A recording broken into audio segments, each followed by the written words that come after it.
ये कहानी एक ऐसे नौकर की है जिसका रिश्ता राजा की पत्नी के साथ जुड़ जाता है। जब राजा को इस बारे में पता चलता है तो वह अपनी जान बचाने के लिए पहचान छुपाकर एक चर्च में काम करने लगता है। लेकिन उसे नहीं पता था कि इस चर्च की नन, जो देखने में धार्मिक लगती हैं, असल में उनकी जिंदगी काफी मुश्किल और अजीब इच्छाओं से भरी हुई है। यहाँ आने के बाद नौकर के साथ ऐसी घटनाएं होती हैं जो न सिर्फ उसकी जिंदगी बल्कि सभी ननों की जिंदगी को पूरी तरह बदल देती हैं। कहानी शुरू करने से पहले आपको बता दूं कि यह वीडियो सिर्फ मनोरंजन और फिल्म के कॉन्सेप्ट को समझाने के लिए बनाया गया है। हमारा उद्देश्य किसी भी धार्मिक भावना या विश्वास का अपमान करना नहीं है। अगर किसी भी वीडियो क्लिप या बातों से आप असहज महसूस करते हैं तो आपसे अनुरोध है कि इसे केवल मनोरंजन के उद्देश्य से देखें। कहानी की शुरुआत में हम फर्नांडा नाम की एक सिस्टर को देखते हैं जो अपने गधे को पकड़कर जंगल के रास्ते चर्च की ओर जा रही होती है। चर्च में पहुंचने के बाद जेनेवरा नाम की दूसरी सिस्टर आकर फर्नांडा से पूछती है, कल रात तुम कहाँ थी?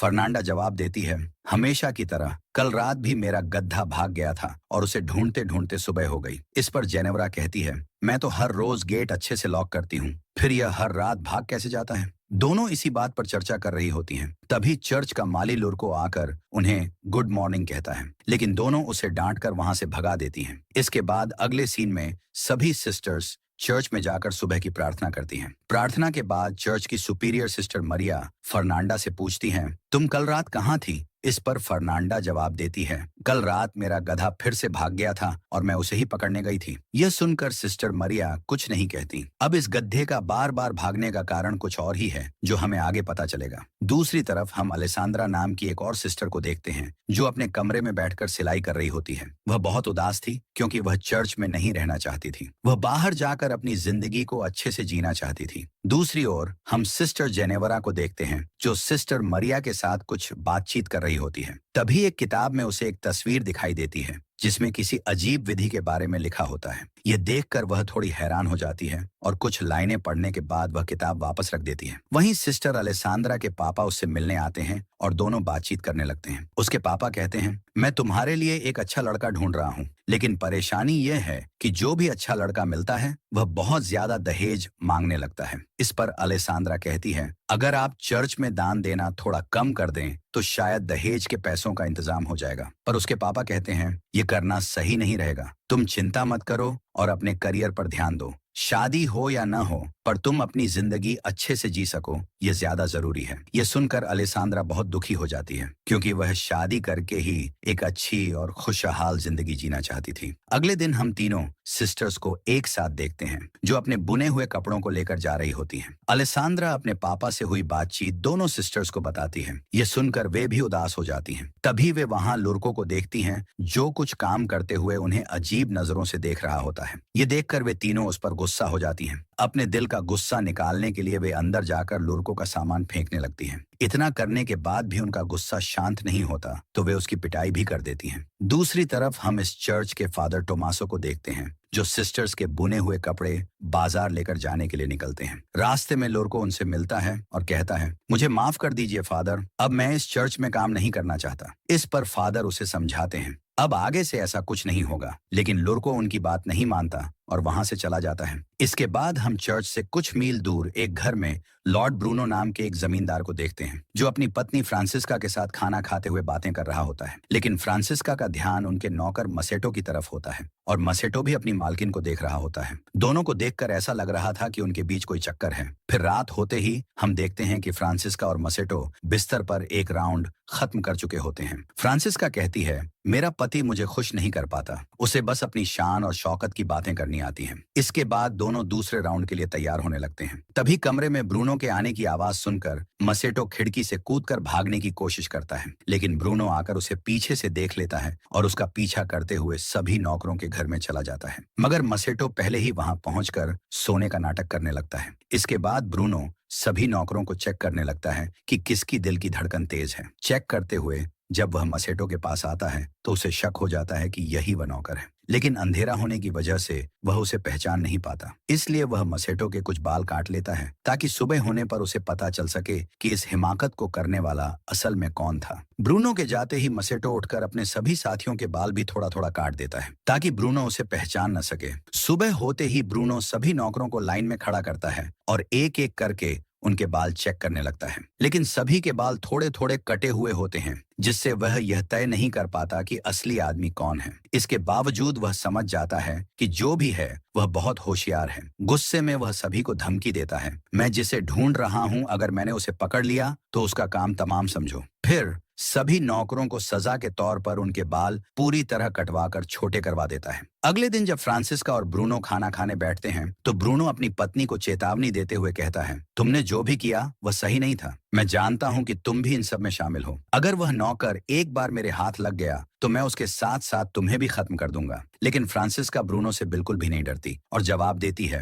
तुम ऐसा कुछ भी नहीं कर पाओगे। इसी बीच ब्रूनो अपनी पत्नी और मसेटो को इशारा करते हुए देखकर समझ जाता है कि वह नौकर मसेटो ही है। इसके बाद हम मसेटो को काम करते हुए देखते हैं और वहां फ्रांसिस्का भी होती है। वह मसेटो के पास आती है और उसके साथ जबरदस्ती करने की कोशिश करती है, लेकिन इस बार दूर से ब्रूनो उन्हें देख लेता है। गुस्से में आकर ब्रूनो अपने आदमियों से कहता है, मसेटो को पकड़कर मेरे पास लाओ। मसेटो यह देख लेता है कि ब्रूनो ने सब कुछ देख लिया है। अपनी जान बचाने के लिए वह वहां से भागने लगता है। ब्रूनो के आदमी भी उसके पीछे लग जाते हैं, लेकिन वे उसे पकड़ नहीं पाते। जंगल से होते हुए भागते भागते मसेटो काफी दूर निकल जाता है। वहां वह फादर टोमासो को देखता है। फादर बाजार जाने के रास्ते में थोड़ा वाइन पी लेते हैं और नशे की वजह से उनकी गाड़ी पलट जाती है। सारे कपड़े नदी में बह जाते हैं। मसेटो यह देखकर फादर की मदद करता है और सारे कपड़े वापस इकट्ठा कर देता है। इससे फादर बहुत खुश हो जाते हैं। जब उन्हें पता चलता है कि मसेटो का कोई घर नहीं है तो वह उसे अपने साथ चर्च में ले आते हैं। फादर मसेटो को कुछ खाने को देते हैं और कहते हैं, तुम्हें चर्च में गूंगे बहरे बनकर रहना होगा, नहीं तो चर्च की सिस्टर्स तुम्हें बहुत परेशान करेंगी। अगले दिन सुबह फादर मसेटो को सिस्टर मरिया से मिलवाते हैं और कहते हैं, मैं एक आदमी लेकर आया हूँ जो हर काम में माहिर है। यह गूंगा बहरा है, इसलिए इसे यहाँ लेकर आया हूँ ताकि यह लुर्को की जगह काम कर सके।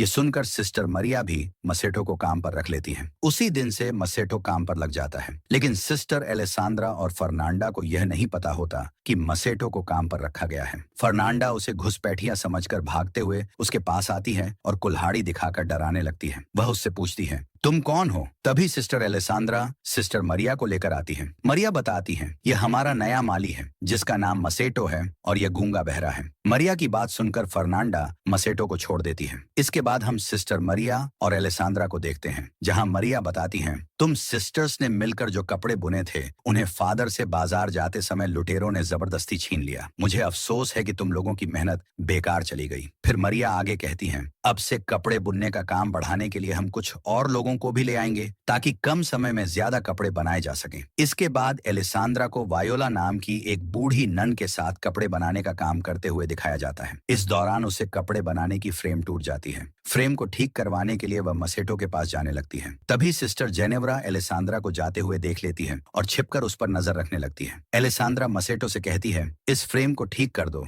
मसेटो फ्रेम ठीक करने लगता है, लेकिन इस बीच एलेसांद्रा अपने दिल की भड़ास निकालने लगती है। वह कहती है, मैं यहाँ नहीं रहना चाहती और ना ही सिलाई का काम करना चाहती हूँ। मैं यहाँ से बाहर निकलकर अपनी जिंदगी अच्छे से जीना चाहती हूँ। मसेटो यह सब सुनते हुए भी कोई प्रतिक्रिया नहीं देता, क्योंकि वह सबके सामने गूंगा बहरा होने का नाटक कर रहा होता है। एलेसांद्रा को भी पता होता है कि मसेटो कुछ नहीं सुन पाएगा और ना ही किसी से कुछ कह पाएगा, इसलिए वह बेझिझक अपनी बातें कहती रहती है। रात के समय मसेटो के कमरे में फादर आते हैं और उससे पूछते हैं, आज का दिन कैसा गया? यहाँ की सिस्टर्स थोड़ी झगड़ालू हैं, जिससे काम करना थोड़ा मुश्किल हो सकता है। मसेटो जवाब देता है, हाँ, कुछ सिस्टर्स सच में काफी झगड़ालू हैं, लेकिन मैं अपना काम संभाल लूंगा। फादर कहते हैं, चिंता मत करो, वो तुम्हें नुकसान नहीं पहुंचाएंगी, लेकिन कुछ भी हो मुझे बताते रहना और उनके सामने गूंगा बहरा बने रहना ताकि वो तुमसे ज्यादा उलझे नहीं। वहीं दूसरी ओर फर्नांडा अपने कमरे में कुछ पढ़ रही होती है। तभी उसकी खिड़की पर कोई पत्थर फेंकता है। वह खिड़की खोलकर देखती है तो पता चलता है कि उसकी बचपन की दोस्त मार्ता उससे मिलने आई है।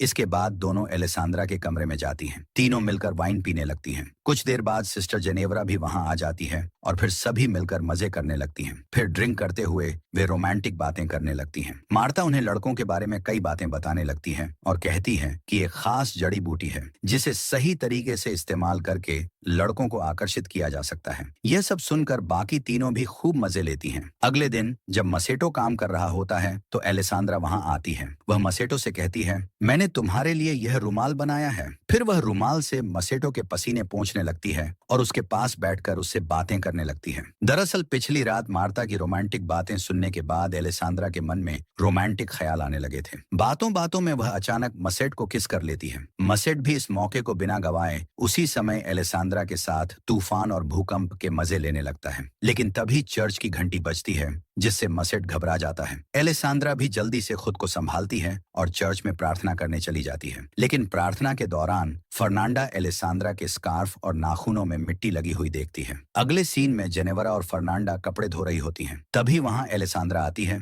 जो बहुत खुश नजर आ रही थी। वह उनसे कहती है, कल रात बहुत मजा आया। फर्नांडा पूछती है, तुम यहाँ क्या कर रही हो और तुम्हारे कपड़े इतने गंदे कैसे हो गए? इस पर एलेसांद्रा जवाब देती है, मैं उस नए माली के कामों में हाथ बटा रही थी, जिससे कपड़े गंदे हो गए। यह सुनकर जेनेवरा और फर्नांडा को यकीन नहीं होता, क्योंकि एलेसांद्रा कभी कोई काम नहीं करती थी। लेकिन फर्नांडा, जो काफी चालाक थी, समझ चुकी थी कि एलेसांद्रा कुछ छिपा रही है। इसके बाद हम फर्नांडा और मार्ता को जंगल में देखते हैं। वे उस जड़ी बूटी को खोजती हैं, जिसका जिक्र मार्ता ने पहले किया था। कुछ देर की खोजबीन के बाद वे उस जड़ी बूटी को ढूंढ लेती हैं। फिर वे उसे उबालकर एक खास लिक्विड तैयार करती हैं, जिसके बाद मार्ता फर्नांडा की आंखों में उस लिक्विड की 2 बूंद डालती है और फिर उसकी उंगली में हल्का सा कट लगाकर थोड़ा खून लेकर उसके गालों पर लगाती है। लेकिन यह सब जेनेवरा छिपकर देख रही होती है। इसके बाद फर्नांडा और मार्ता मसेटो के कमरे में जाती हैं। फर्नांडा उसे चाकू दिखाकर डराती है। फिर दोनों मिलकर मसेटो को अपनी तरफ आकर्षित करने की कोशिश करने लगती हैं। मसेटो को यह सब काफी अजीब लगता है कि वे उसके साथ ऐसा क्यों कर रही हैं। लेकिन धीरे धीरे वह भी अपना कंट्रोल खो देता है। इसके बाद तीनों मिलकर इस तूफान और भूकंप का भरपूर मजा लेते हैं। फिर जब सब खत्म हो जाता है तो मार्ता और फर्नांडा वहां से बाहर आ जाती हैं। तभी बाहर उन्हें जेनेवरा मिलती है, जो उनसे पूछती है, तुम दोनों यहाँ क्या कर रही हो? इस पर वे उसकी बातों का खास जवाब नहीं देती और बहाना बनाकर वहां से चली जाती हैं। लेकिन जेनेवरा को समझ आ जाता है कि वे उससे कुछ छिपा रही हैं। अगली सुबह हेड फादर बिशप चर्च का दौरा करने आते हैं तो फादर टोमासो और सिस्टर मरिया उनका स्वागत करते हैं। दूसरी तरफ मसेटो एलेसांद्रा के कमरे में जाता है और दोनों एक बार फिर से तूफान और भूकंप के मजे लेने लगते हैं। लेकिन इसी बीच सिस्टर वायोला अचानक कमरे में आ जाती है।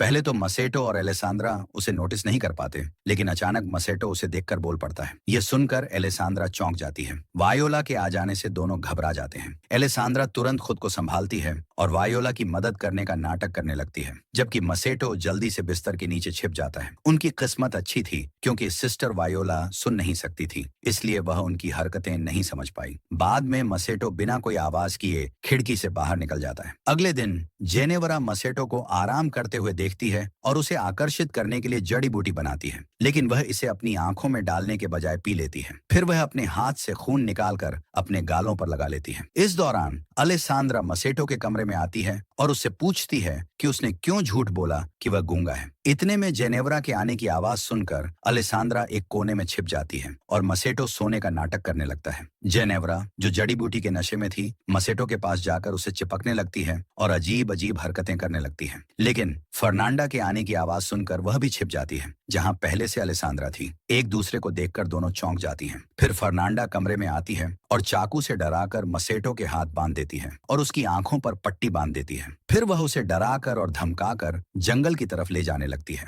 जबकि अलेसांद्रा और जेनेवरा छिपकर उनका पीछा करती हैं। फिर जब वे जंगल के बीच पहुंचते हैं, तब तक रात हो चुकी थी। वे देखते हैं कि जंगल के बीचों बीच आग जल रही है और वहां कई सारी लड़कियां बिना कपड़ों के नाच रही हैं। पास में मसेटो को भी बांध कर रखा हुआ था। एलेसांद्रा कहती है, ये लोग क्या कर रहे हैं? जेनेवरा कहती है, मैंने इस तरह की विधि के बारे में एक बार पढ़ा था, जिसमें इंसानों की बलि देकर कुछ लड़कियां चुड़ैल की शक्ति हासिल करती हैं। यहाँ पर हमें पता चलता है कि फर्नांडा रोज गधे के बहाने ये सब करने आती थी और अब मार्टा भी इसमें शामिल हो चुकी है। मार्टा और फर्नांडा मसेटो को बलि देने ही वाली होती हैं। तभी मसेटो डर के मारे बोल पड़ता है, मुझे छोड़ दो। ये सुनकर उन्हें भी समझ में आ जाता है कि मसेटो गूंगा बहरा नहीं है। वहीं नशे की हालत में जेनेवरा भी कपड़े उतारकर उन लड़कियों के साथ नाचना शुरू कर देती है। ये देखकर सभी लड़कियां भागने लगती हैं और मार्टा जाकर जेनेवरा से झगड़ने लगती है कि वह यहाँ क्यों आई है। इसी बीच फर्नांडा मसेटो को बलि देने वाली होती है। तभी एलेसांद्रा वहां पहुंचकर फर्नांडा से चाकू छीन लेती है और मसेटो को बचा लेती है। वहीं जेनेवरा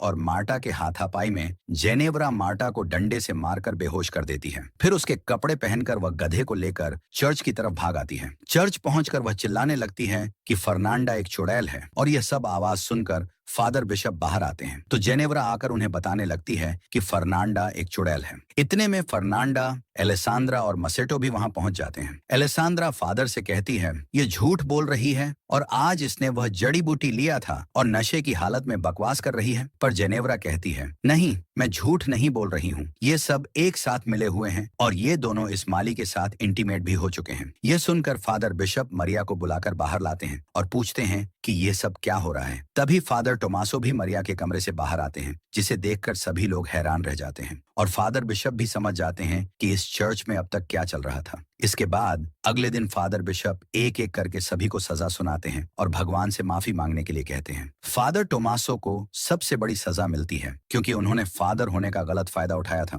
उन्हें सजा के तौर पर एक ऐसे आश्रम में भेज दिया जाता है जहां सिर्फ मर्द रहते हैं। मसेटो को फिर से लॉर्ड ब्रूनो के हवाले कर दिया जाता है, जहां लॉर्ड के सिपाही उसे बंदी बना लेते हैं। इसके बाद हम तीनों सिस्टर्स को देखते हैं जो एक दूसरे से माफी मांगती हैं। सिस्टर जेनेवरा भी फर्नांडा से कहती है मुझे माफ कर देना। फिर तीनों मसेटो के बारे में सोचने लगती हैं कि शायद लॉर्ड ब्रूनो उसे मार डालेगा, इसलिए वह उसे बचाने का एक प्लान बनाती है। उधर लॉर्ड ब्रूनो ने मसेटो को जेल में बंद कर दिया था और फिर वहां आकर कहता है मैंने अपनी वाइफ को कुत्तों और जंगली जानवरों के साथ बांध दिया है ताकि उसे दर्दनाक मौत मिले, और अब तुम्हारी बारी है, पर मैं तुम्हें नहीं मारूंगा, जिंदा रखकर उससे भी ज्यादा टॉर्चर करूंगा। यह कहकर वह वहां से चला जाता है। इसके बाद मसेटो उन सिपाहियों से रिक्वेस्ट करने लगता है कि वो उसे आजाद कर दें, लेकिन वो मना कर देते हैं और उल्टा उसका मजाक उड़ाने लगते हैं। फिर कुछ देर बाद एक कछुए पर जलती हुई मोमबत्ती देखकर सिपाही उसके पीछे पीछे चले जाते हैं। असल में उस कछुए को सिस्टर्स ने छोड़ा था और उनके जाते ही तीनों सिस्टर्स आकर मसेटो को बाहर निकाल लेती हैं और उसकी जगह एक पुतला रखकर मसेटो को सिस्टर्स के कपड़े पहना देती हैं। फिर उसे लेकर जंगल की तरफ भागने लगती है। वहीं मरिया को देखते हैं जो गड्ढे को साथ लेकर टोमासो से मिलने आती है। दोनों बहुत खुश होते हैं क्योंकि उनके बीच प्यार हो गया था और वे एक दूसरे से दूर नहीं रह पा रहे थे। इतने में कुछ आवाजें सुनकर वे छुप जाते हैं और तभी फर्नांडा अपने गधे को वहां देखती है और हैरान होकर पूछती है